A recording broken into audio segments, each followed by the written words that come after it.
Hello guys, आप सबका हमारे यूट्यूब चैनल में स्वागत है। आइए आज हम हिंदी में नेक्स्ट चैप्टर की तरफ बढ़ते हैं, समास की तरफ, जिससे क्या है कि क्वेश्चन आपके एग्जाम में आ ही जाते हैं। एक या दो तीन क्वेश्चन पूछे ही जाते हैं।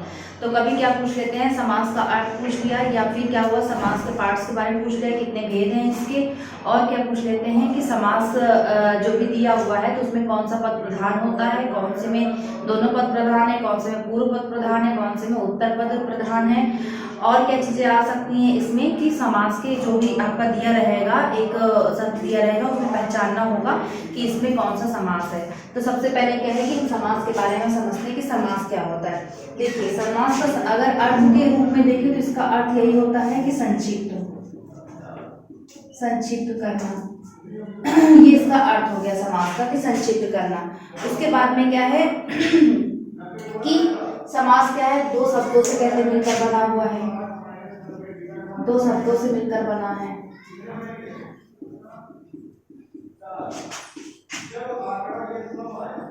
दो शब्दों से मिलकर बना है, कौन कौन से, सम और यहाँ पर आ जाएगा आस। उसके बाद में क्या हो जाएगा कि सम का अर्थ हो जाता है यहाँ पे संक्षिप्त, यहाँ पर हो जाता है कथन या शब्द कह सकते हैं। तो इतना सब नहीं पूछते हैं, लेकिन इसके जो समास के पार्ट्स दिए गए हैं, भेद बताए गए हैं और उनके बारे में, और उनका क्या उनमें कौन सा पद प्रधान होता है, क्योंकि समास भी क्या है एक संधि के रूप में ही लिया गया है। संधि की तरीके से ही इसका अगर देखा जाए अर्थ निकाला जाता है कि दो पद दिए रहेंगे, जैसे नीलकंठ दिया रहेगा, मान लीजिए नीलकंठ दिया हुआ है, तो इसका क्या है कि विग्रह करके देखना पड़ता है, तब हमें क्या पता चलता है कि इसमें कौन सा समास है। तो संधि में भी क्या होता है कि हम संधि विच्छेद करते हैं, विग्रह करते हैं, तब दोनों पद अलग होते हैं। तो यहाँ पर भी दो पदों का तो रहता ही है, पूर्व पद प्लस उत्तर पद। मान लीजिए इसको अलग करेंगे तो हम लोग क्या लिखेंगे, नील प्लस कंठ हो जाएगा यहाँ पर। तो इसमें जो है पूर्व पद कौन सा ले लिया जाता है, ये पहले वाला क्या मान लिया जाता है, पूर्व पद है, और दूसरे वाले को क्या कहते हैं, उत्तर पद है। अब यहाँ पर क्या है कि इसका अपना अर्थ है और इसका अपना अर्थ है। तो क्या है कि विच्छेद करने पर इनका क्या है, विग्रह करने पर क्या है कि इस शब्द का जो है अर्थ निकलना ही निकलना चाहिए। जैसे आपका राजपुत्र हो गया, यहाँ पर भी देखिए, यहाँ पर भी क्या है कि दोनों को अगर अलग करेंगे, विच्छेद करेंगे, तो आपको क्या आ जाएगा, राजा प्लस पुत्र, ये आ जाएगा राजा प्लस पुत्र। तो इसमें क्या हो जाएगा कि राजा का पुत्र हो जाएगा, और नीलकंठ का अगर वो कर देंगे तो नीला है जिसका कंठ, ये आ जाएगा इसका। तो मेरा कहने का मतलब यही है कि जब यहाँ पर क्या है कि विग्रह करेंगे तो दोनों पदों का क्या अर्थ निकलना चाहिए, पूर्व पद का और उत्तर पद का। अब यहाँ पर क्या है कि चीज समझने वाली ये है कि जब इसके पार्ट्स के बारे में बताएंगे कि संधि समास के कितने भेद होते हैं, तो उसमें क्या है कुछ जो भी भेद होते हैं, जैसे आपके अव्ययभाव हो गया, तत्पुरुष हो गए, इस प्रकार के जो भी समास है, तो उसमें क्या है कि पहले किसी में पूर्व पद प्रधान है, किसी में उत्तर पद प्रधान है। तो इन सब चीजों को समझते हुए चलेंगे, तब हम समास की पहचान कर पाएंगे इसमें कौन सा समास है। और क्या है कि कारक चिन्हों के माध्यम से भी पहचानते हैं। कहीं कहीं पर क्या है कि दोनों पद प्रधान होते हैं, और कहीं कहीं पर क्या होता है कि दोनों पदों का क्या हो जाता है, लोप हो जाता है। उसके बाद में क्या होता है, प्रधानता कौन सा रह जाता है, तीसरा पद लेकर के जाता है। तो आइए इसको समझते हैं कि इसमें कितने प्रकार के समास होते हैं। अर्थ समझ में आ चुका होगा, और इतनी बात भी समझ में आ चुकी होगी, बस इतना ही समझने के लिए काफी एग्जाम के लिए। और इसके बाद में भेदों पर ज्यादा ध्यान देंगे, जो इनके भेद की डेफिनेशन दी हुई है और उनके बारे में जो बताया गया है। आइए समझते हैं कि समास के कितने भेद होते हैं। इस प्रकार से देखा जाए तो 6 भेद हैं, 1 2 3 4 5 6। उसके बाद में क्या है कि जैसे कि यहाँ पर क्या है कि तत्पुरुष के अलग अलग आ जाते हैं, इसके अंदर कई हैं, तो अभी सब समझा रहे हैं। फिर क्या है, द्वितीय समास के भी भेद बताए गए हैं और बहुव्रीहि समास के भी बताए गए हैं। लेकिन मुख्य रूप से पूछा जाए तो कितने भेद माने गए हैं, 6 भेद माने गए हैं। अब यहाँ पे पहला कौन सा आता है, अव्ययभाव समास, दूसरा आता है आपका तत्पुरुष समास, फिर आता है कर्मधारय, द्वितीय समास, द्वंद्व समास, बहुव्रीहि समास। और यहाँ पर क्या है कि जैसे मैंने बोला कि यहाँ पर क्या है कि पहचान करनी पड़ती है कि जो भी एक शब्द दिया होता है, वहाँ पर क्या होता है कि ये पता करना पड़ता है कि कौन सा पद पूर्व पद है और कौन सा उत्तर पद है। जैसे ये प्रतिदिन है, इसको अलग किया प्रति, और ये क्या हो जाएगा, दिन हो जाएगा। अब इसमें क्या है कि पूर्व पद अभी पहले भी बता चुके हैं, और ये क्या हो जाएगा, उत्तर पद। ठीक है, तो यहाँ पर क्या है कि जो ये समास दिया हुआ है, तो यहाँ पर क्या है कि पहचान करने की बात आती है, तो कहीं पर क्या है कि पूर्व पद प्रधान होता है, कहीं पे उत्तर पद प्रधान होता है, तो वहीं से हम जो है पहचान करते हैं कि कौन सा पद क्या है, मतलब कौन सा पद है तो उससे कौन सा समास होगा, इसमें से पहचान करेंगे। अब देखते हैं शॉर्ट ट्रिक के तरीके से कि अगर इससे ऐसे समझना है तो लिख लीजिए कि पूर्व पद किसमें प्रधान माना जाता है, अव्ययीभाव समास में। देखिए यहाँ पर क्या है कि पूर्व पद जो है प्रधानता होती है, जैसे मैंने प्रतिदिन लिखा है तो इसका मतलब ये हो जाएगा प्रत्येक दिन, यानी कि क्या है कि प्रत्येक जो है प्रधान है और दिन क्या है, दिन तो है ही लेकिन क्या है कि प्रत्येक जोड़ दिया है तो क्या हो जाएगा कि प्रतिदिन हो जाएगा। तो यहाँ पर क्या हो जाएगा कि पूर्व पद जो है उसकी प्रधानता आ जाएगी। फिर आपका आता है उत्तर पद की प्रधानता, कि यहाँ पर पहला पद हमने बोल दिया प्रधान हो गया। अब उत्तर पद की बात आएगा तो यहाँ पे तीन जैसे है कहीं पे, तो यहाँ पर क्या आएगा, कौन कौन सा समास आता है जिसका उत्तर पद प्रधान होता है। देखिए तत्पुरुष समास हो गया, आपका कर्मधारय हो गया और द्वितीय समास हो गया। द्वितीय समास यहाँ पर दिया गया है, तत्पुरुष हो गया, द्वितीय समास हो गया और कर्मधारय हो गया। फिर जिसमें दोनों पद प्रधान होते हैं वो आपका कौन सा आ जाता है, द्वंद्व समास। देखिए यहाँ से समझेंगे द्वंद्व समास, यानी कि जो भी लिखा गया है उसमें क्या है कि दोनों पद प्रधान हो, जैसे कि क्या हो जाएगा, रात दिन लिख दिया, दोनों पदों की प्रधानता है, रात दिन लिख दिया तो इसमें क्या है, रात या दिन, या फिर इसकी पहचान करने के लिए या और लगा देते हैं तो क्या हो जाएगा कि रात दिन, दोनों पदों की प्रधानता है। उसके बाद में क्या आ जाता है, दोनों पद अप्रधान हो जाए और क्या हो जाता है, फिर बहुप्रिय समास हो जाता है। तो इसमें क्या बोला गया है कि जैसे हमने ये लिखा रात दिन, मान लीजिए यहाँ पर ये एग्जाम्पल तो आएगा ही नहीं, लेकिन क्या है कि यहाँ पर ये इन दोनों की क्या हो जाए, अप्रधानता हो जाए, उसके बाद में क्या है तीसरे पद का निर्माण कर दिया जाए। जैसे कि यहाँ पर हम ले लें त्रिलोचन ले लें, त्रिलोचन ले लें, यहाँ पर क्या होगा, इसका विग्रह करेंगे तो 3 प्लस लोचन हो जाएगा, यानी कि क्या हो जाएगा, जिसके 3 नेत्र हैं तो कौन हो जाएगा, किसके लिए उपयोग किया गया है ये शब्द, तो किसके लिए है, शिव जी के लिए हो गया है, शंकर जी के लिए। तो देखिए यहाँ से क्या हुआ कि ये जो दो पद निकले हैं उसका लोप होकर के क्या हुआ, तीसरे पद की प्रधानता आ गई, तो फिर यहाँ पे कौन सा समास हो जाएगा, बहुब्रीहि समास हो जाएगा। इतना कहे कि समझने के तौर पर है कि कौन सा पद किसमें प्रधान होता है उसके माध्यम से पहचानना। इसके बाद में क्या आता है कि एक एक करके पढ़ेंगे कि अव्ययभाव में क्या क्या चीजें, क्या एग्जाम्पल्स होते हैं, कैसे पहचानेंगे और तत्पुरुष को कैसे पहचानेंगे। इसी तरीके से ये सारे जो है इनको हम पढ़ेंगे कि क्या कैसे इनकी पहचान करेंगे। तो सबसे पहले हम आते हैं अव्ययभाव समास में। सबसे पहले क्या है कि अव्यय समास की बात होती है। यहाँ पर क्या है कि इससे पहले भी हम समझा चुके हैं कि अव्यय समास के बारे में, कि मैंने बताया है कि इसमें पहला पद प्रधान होता है, दूसरा पद उत्तर पद प्रधान होता है, या फिर दोनों पद प्रधान होते हैं, या फिर क्या है कि दोनों पदों का विलोप होकर के क्या होता है, तीसरे पद की प्रधानता ला दी जाती है। तो इसमें क्या बताया था कि इसका कौन सा पद प्रधान है, पूर्व पद प्रधान है। तो इसमें क्या है कि यही से पहचान कर लेते हैं कि इसका पूर्व पद प्रधान है, यानी कि क्या है कि जो हमने कहा कि इसका जो शब्द दिया जाता है उसका विग्रह किया जाता है समझने के लिए, उसका अर्थ समझने के लिए। जिस प्रकार आप संधि विच्छेद का विग्रह करते हैं, विच्छेद करते हैं कि उसकी क्या है मीनिंग निकल के आती है। दोनों विच्छेद जो भी दोनों विग्रह करने के शब्द निकलते हैं तो उनका क्या है कि अपने अपने में क्या है कि उनका अर्थ निकलता है। तो उसी तरीके से क्या है कि समास में भी क्या करते हैं कि विग्रह करके देखते हैं कि इसका अर्थ क्या निकल रहा है और इसमें कौन सा समास का जो है प्रयोग किया गया है, फिर कौन सा समास की उपस्थिति है। तो सबसे पहले क्या है कि इसके पूर्व पद का प्रधानता होती है अव्ययभाव में। उसके बाद में क्या होता है कि इसको पहचानने की योग किया जाए तो एक ऐसे एग्जाम्पल के तौर पर बता रहे हैं, जैसे कि इसके पहले जो भी शब्द लिखा जाता है, जैसे अनु से स्टार्टिंग हो गई, आ से हो गई, आपकी यावत से हो गई, और यथा से हो जाती है, हर से हो जाती है, ऐसे ही शब्द कुछ ऐसे ही मतलब कुछ स्टार्टिंग होती है शब्दों की, जिससे क्या है कि इन शब्दों का निर्माण होता है। क्या है कि पहचान के लिए अगर हम यहाँ से थोड़ा सा देखें तो उसकी पहचान कर सकते हैं कि यहाँ पर क्या है अव्ययभाव समास होगा। मतलब एक छोटा तरीका है समझने के लिए, एक तरीके से कि अगर एग्जाम में आ जाते हैं तो हम नहीं कर पा रहे हैं तो इससे जो है ऐसे करके कर लेंगे। तो इसका पहला एग्जाम्पल जैसे आ जाएगा, देखेंगे ये इधर मान लीजिए प्रतिदिन लिखा है हमने, तो प्रतिदिन का क्या हो जाएगा, इसका विच्छेद करेंगे तो प्रति प्लस दिन, प्रतिदिन हो जाएगा या फिर प्रत्येक दिन हो जाएगा। इसका अर्थ निकल के आ जाएगा प्रत्येक दिन।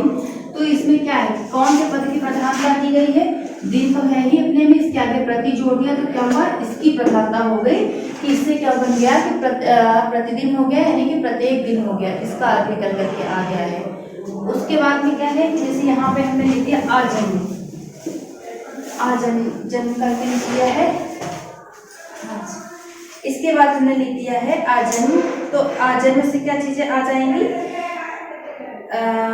जन्म से लेकर के, इसका विच्छेद करेंगे तो आ आएगा प्लस जन्म आएगा,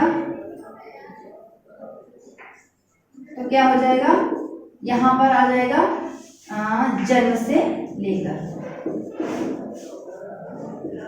देखिए यहाँ पे किसकी प्रधानता आ गई है, जन्म तो है ही, लेकिन आ लगाने से क्या हो गया कि जन्म से लेकर के हो जाएंगे। उसके बाद क्या हो जाएगा, जैसे कि यथा संभव हो जाएगा, आपका यहाँ से हमने लिखा, देखिए आ जन्म यहाँ से हो गया, प्राग लिख सकते हैं, यथा, यथा संभव लिख दिया, तो इसका विग्रह करेंगे क्या आ जाएगा, यथा प्लस संभव, तो यहाँ पर किसकी प्रधानता आ गई, यथा की आ गई प्रधानता, और इसका अर्थ क्या हो जाएगा, जैसा संभव हो। देखिए दोनों पद का अर्थ निकल रहा है जैसा संभव हो। तो यहाँ पर क्या आ गया कि अव्यय भाव को हम लोगों ने समझ लिया कि इसमें क्या है कि पूर्ण पद की प्रधानता है।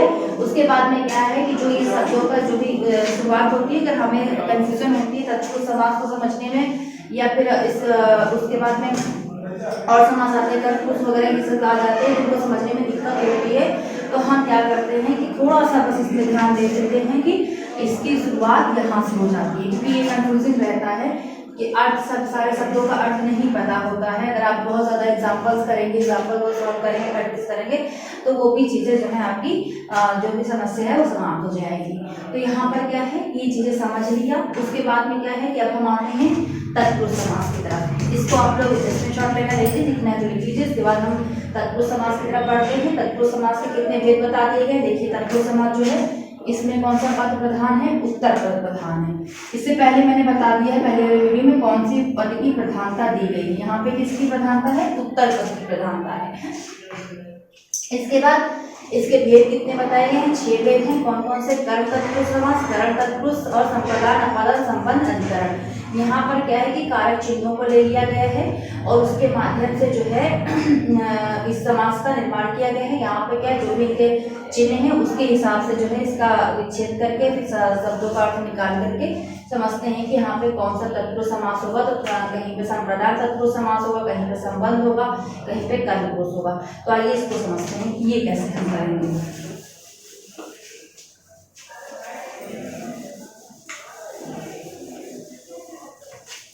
सबसे पहले हम आते हैं कर्मपुरुष समास, तत्पुरुष समास में। तो कर्मपुरुष तत्पुरुष समास में जो है, जैसे कि पहले ही हमने लिख दिया है कि शब्द कौन किससे पहचान करें, किसका लोप हो रहा है, को का हो रहा है।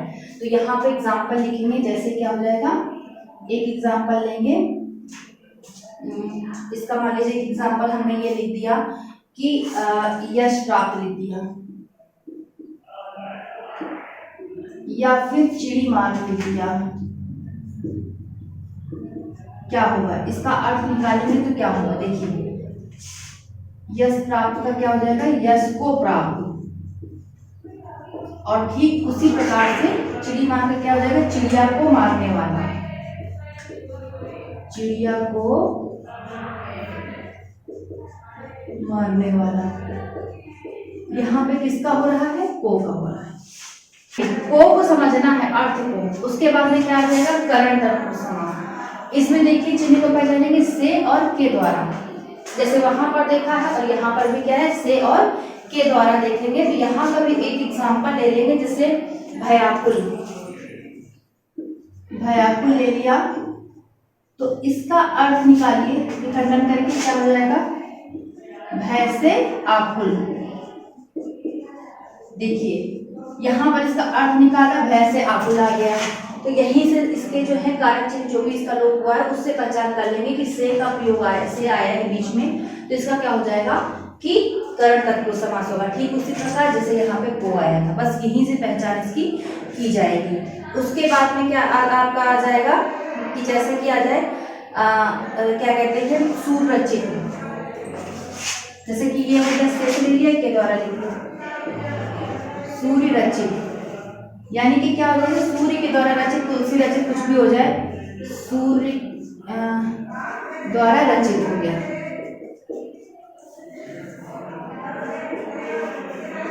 बस यही छोटी छोटी चीजें हैं जो समझते हुए चलेंगे तो अपने आप ये चीजें समझ में आ जाएंगी। यहाँ से हो गया, वहां पे द्वारा से हो गया।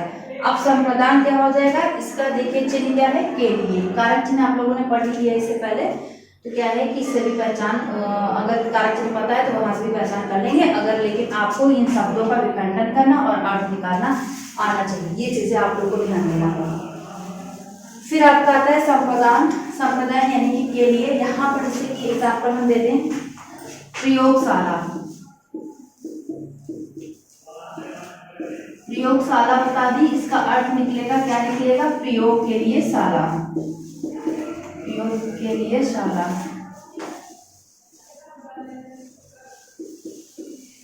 प्रयोग के लिए शाला, तो क्या हो जाएगा, यहाँ पे देखिए के लिए आ गया। बस जैसे आप एक दो बार करेंगे अपने आप से समझ में आ जाएगा। अब लिखते हैं, इसे एक और बता देते हैं, गौशाला। यहाँ पर भी क्या आ जाएगा, गाय के लिए शाला। गाय के लिए शाला, ये हो गया, अपने आप समझ में आने लगा होगा। अब अपादान से। अपादान से, जैसे यहाँ पे से का क्या आता है, करंट से आता है, से के द्वारा। अपादान क्या होता है, से लेकिन किससे, अलग होने पर, अलगाव होने पे, अलगाव होने पर। इसका एग्जाम्पल क्या आएगा, सोचिए जरा कि इसका एग्जाम्पल आएगा अलगाव होने पर क्या हो जाएगा, जैसे क्या हो जाएगा, धनहीन। धनहीन, इसका क्या निकल आएगा, धन से हीन। धन से हीन हो जाएगा, यानी कि धन से हीन है। उसके बाद में क्या आपने लिख लिया, कई एग्जाम्पल आ जाएंगे, गुण से हीन, धन हीन, ये सारी चीजें आ जाएंगी। इसी तरीके से अधिकरण क्या आ जाएगा, में पर हो जाता है, अधिकरण में पर। तो इसका क्या आ जाता है एग्जाम्पल पे, संबंध आएगा, पहले को का के लिए, बाद में आएगा संबंध आ जाएगा को के लिए। इसमें क्या आ जाएगा, जैसे कि लिख दिया राजपुत्र, यहाँ लिखते हैं राजपुत्र, यहाँ पे क्या आ जाएगा, राजा का पुत्र। यहाँ पे देखिए ये आ गया, प्राचीन आ गया, राजा का पुत्र। उसके बाद में ऐसे एग्जाम्पल्स कई सारे आप चाहें तो लिख लेंगे, वो भी जाएंगे। जैसे कि गृह स्वामी हो जाएगा, घर का स्वामी हो जाएगा, काकी इसमें भी आता है। उसके बाद आ जाएगा अधिकरण आ जाएगा में पर। इसका एग्जाम्पल क्या हो जाएगा अधिकरण में पर, जैसे शोक मग्न, शोक में मग्न, शोक मग्न क्या हो जाएगा, शोक में मग्न, ये हो गया। यहाँ पर क्या हो जाएगा, ये शोक में मग्न।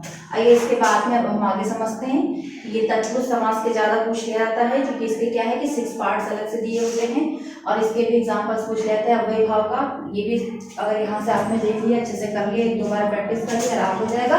और इसको समझने का सबसे आसान तरीका यही है कि इसके हमने कारक चिन्ह समझ लिए और क्या है, सब जो भी शब्द दिया होगा, बाकी दिया होगा, उसका अगर हमने विच्छेद करना सीख लिया है, उसका अर्थ समझ लिए हैं क्या है। जैसे गौशाला दिया, गाय के लिए शाला, तो यहाँ पर अपने आप पता चल जाएगा। कभी कभी पूछ लेते कि तत्पुरुष समास में कौन सा समास है, लेकिन अगर कभी नहीं पूछता तो ऐसे पूछ लेता है, लेकिन अब घुमा के पूछता है। इसके आगे के समास हम देखते हैं, इसको नोट कर लीजिए।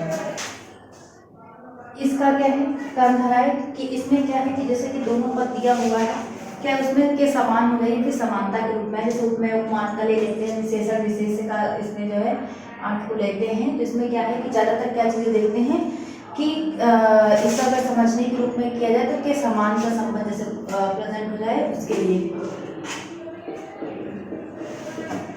जैसे क्या आ जाएगा, चरण कमल।